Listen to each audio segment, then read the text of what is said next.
years, but each one in their own way has helped us to thrive, to grow, and to evolve into an organization that today serves over 1,000 people a week who live each day with HIV, AIDS, breast cancer, and other life-threatening conditions. To recognize the time and the talent, to appreciate the resources that our heroes have shared with Moveable Feast, we've asked Governor O'Malley to acknowledge their contribution and Moveable Feast's 20 years of service to the community. And so today, one of the gifts that each of the heroes will receive is a governor's citation recognizing your contribution and your steadfast love for the clients served by our agency. Additionally, one of our long-standing clients, Miss Juanita Thompson, who's 81 years old, is an artist who has been drawing since she is 10. I visited her last week and she showed me the first piece of artwork that her mother saved for her from when she was 10 years old, I believe. And she said, when I used to be becoming a little cantankerous young girl, my mother would just sit me in a corner and tell me to color or crayon and draw. She said, and for these 71 years, she said, this is what I've done in my life to relax, to enjoy, and to appreciate the talent that God has given me. When I met Mrs. Thompson last week, she asked me to share something with you. She said, please explain to your heroes that I contracted HIV in the 1980s as a registered nurse working in New York. I'm 81 years old today.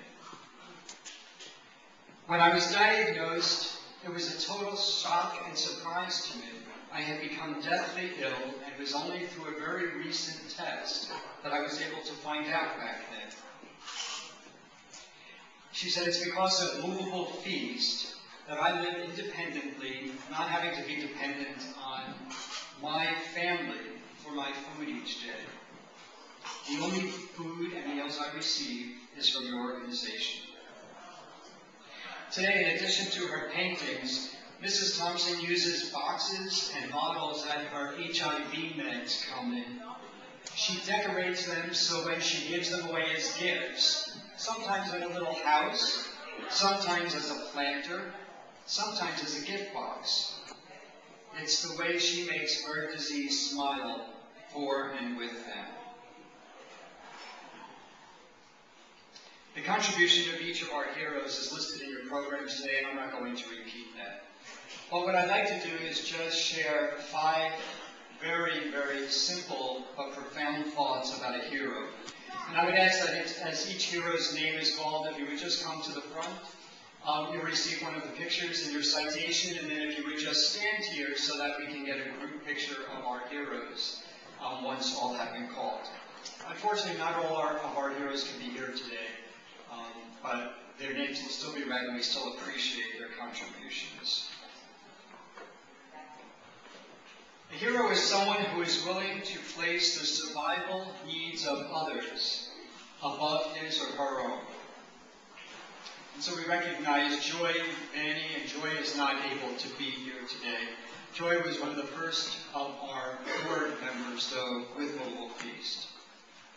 Buddy Kaufman, and Buddy also was not able to be here today.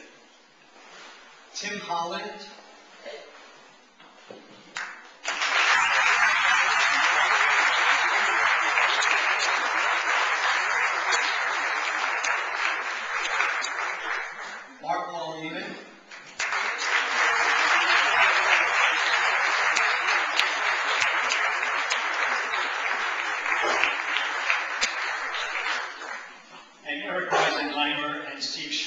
and neither of which are able to be here today.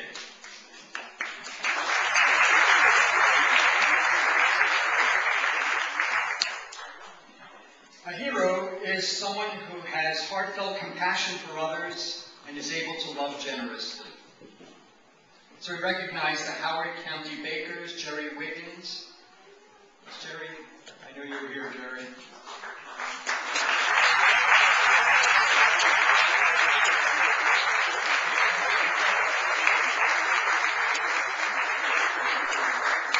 Chuck Bowers from the Hippo, who also is sick and called to say he could not be here today.